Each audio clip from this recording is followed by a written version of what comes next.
but the most unexpected ones are caused by nature. To give some examples of this, these are floods, fires, tornadoes, volcanoes, earthquakes can be given. Geological disasters like earthquakes and tsunami have a devastating impact on human life and cause serious damage. And we will focus on earthquakes today. First of all, throughout world history, earthquakes rank as the second deadliest natural disaster. So, what is earthquake? There is a movement occurs between two plates being pushed, and at the end of this movement, it creates an energy, and this movement is very short and sudden, but its effect is felt far away. Earthquakes have a devastating impact, but not all of them. There is an earthquake magnitude scale which ranges from 0 to 12. If earthquake magnitude is greater than 7, we call it destructive earthquake.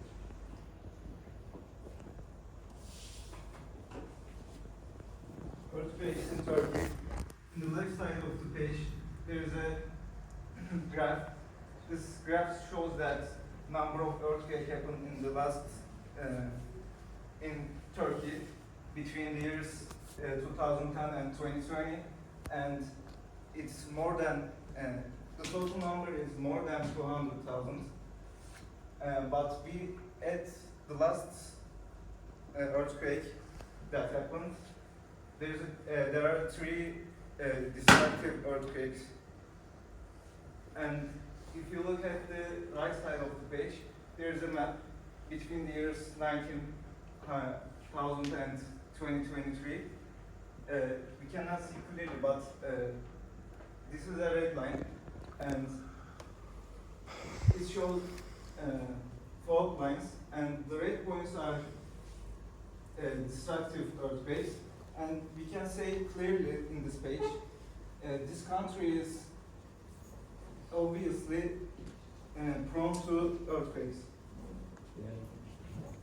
Disaster course, if you take an example as last 6th of February earthquake that happened, I mean Kahramanmaraş earthquake, more than 50,000 people died and more than 100,000 people injured, and it affected our economy and humanity. As we know, we cannot prevent the earthquakes, but of course we can. Of course, many precautions we can take many precautions before the earthquake, but we will focus on today after the earthquake.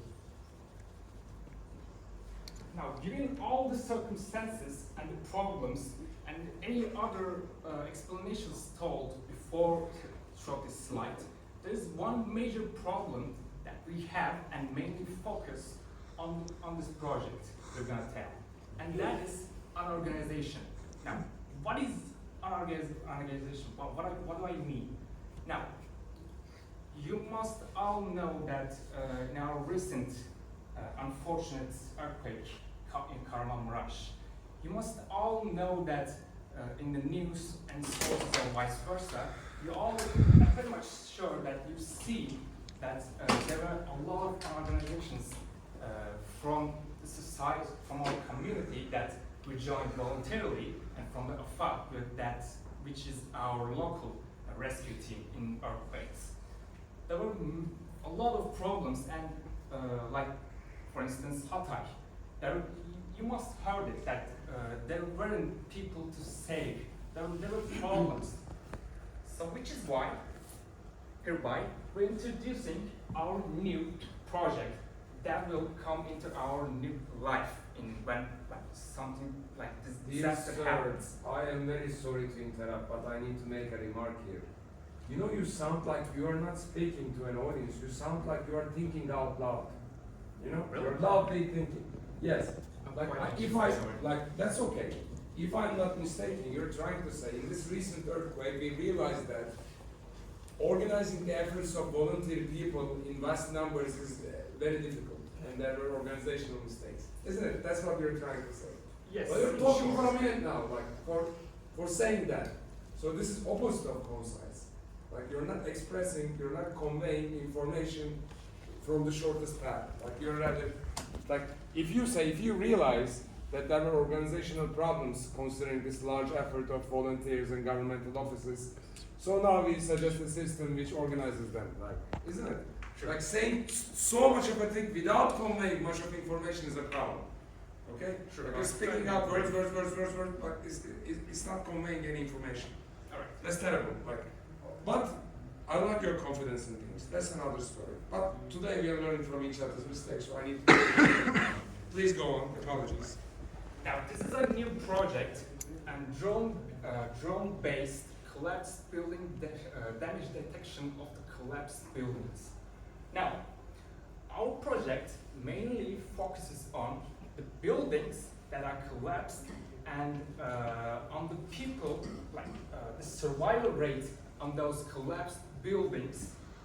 Well, how so? How is it going to work like that?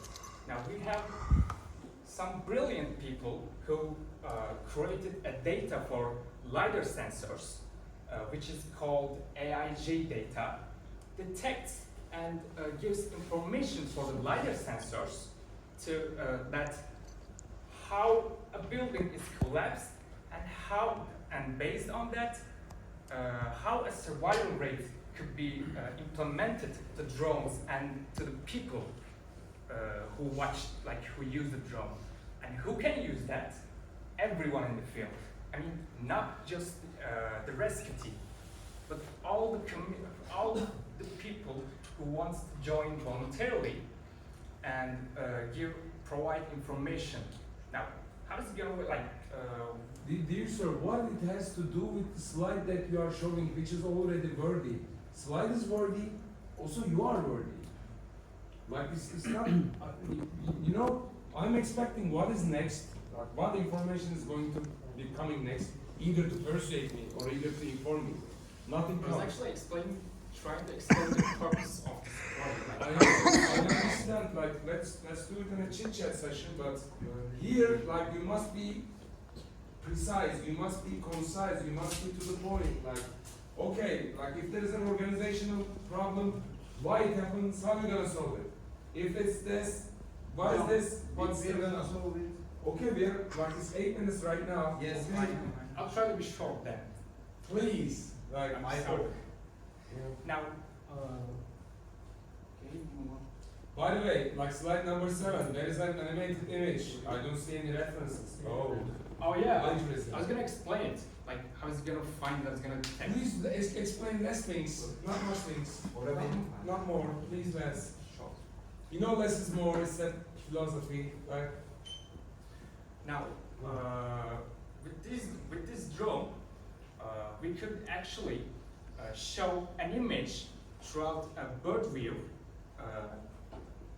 that will give information to the people that which building has collapsed and which building, based on its collapsing type, has its survival rate of that collapsed building type. So that is how it's gonna work. And as There for are bad people in the room right now. Like this guy is bad. Like, okay. well, as for the technical informations, Yeah. sorry. You know, free rider songs from most. You are the free rider. You prepared no slides or anything. Go on, yet. Okay, I'm going to talk about our project's technological part.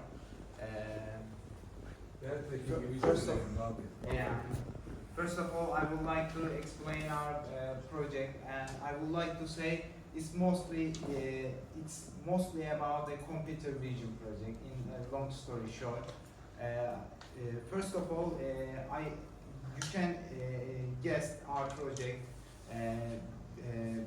We are aiming to fly over a drone in the relevant field. After that flying operation, we are analyzing the collapsing buildings. Okay, I can imagine your questions. How can it be done? Okay, I'm gonna explain it in 3 steps. Basically, first of all, we need to create our data set. While I'm talking about data set, it must be clear. Yeah, why there is no schematic of it? At least make a data set, an image, a camera, put an arrow, something, flow. I know, but I'm gonna sleep Yeah. tonight, and those animals are gonna keep dropping. You know? It's like, I know, but hocam, it's mostly about the computer vision and algorithm project. And after we write the code, I'm planning to show you a UML diagram. But right now we are collecting make a data. schematic like pseudocode. Okay, put parallelogram for if check. Put I don't know rectangle for calculations. They're gonna read this and that. They're gonna use this algorithm. Okay, like something, please. Hocam, we have. But Okay, go on. okay. Are you throwing me, guys? This group is like, you know, is this the case? Like we will have, you know, trouble. Okay, you're not. I hope no murders tonight. Okay. Not for you, hocam. I'm not mentioning to you. I see. There are some internal problems. Yes. You don't want to be involved in that. Like we just want to hear, like we just want to listen to a nice presentation. Okay, I'm moving on. The first step is the data set. While I'm talking about data set, the validness of, I'm meaning the validness of data set. The data set which you choose shouldn't contain any repetitive data and any unlogical data, like for example impossible examples in it. It shouldn't contain that. Okay. The second step is you need to divide your data set into in 2 parts. The first part called training set. The second part called is the test set. All machine learning algorithms works like that. Okay. The third state is the test state. After every test, you get a score, which is called accuracy rate. After a certain accuracy rate, you are ready to take off. I mean, the takeoff statement has 2 opportunities in our project. As you can see, we have pet A and pet B. In pet A, you can process the video after the flying operation. By the way, all pets has its own advantages and disadvantages. For example, pet A has a major advantages. Why don't you make a table for it on another slide? Put another slide, pros and cons, put them on a table. Guys, this presentation looks like you only spent, I don't know, 10 minutes to prepare. Like, Actually, not that. Internal problems, hocam. You mentioned. internal. Very internal. I don't want to be involved in family business, guys. Solve it on your own, okay? Pet A's major advantage is it's cost efficient because you don't need to high level GPU for processing the image, because you're processing the video record after it lands. I mean your base computer does the job. The second one is real-time processing. You are processing the video while flying. It has a disadvantage because of cost, but it has a really good advantage for instantly see the processing operation. But in conclusion, I would like to say, if your algorithm is really solid, you can easily fix your algorithm in 2 paths. Okay. Please, yeah. Clap it up.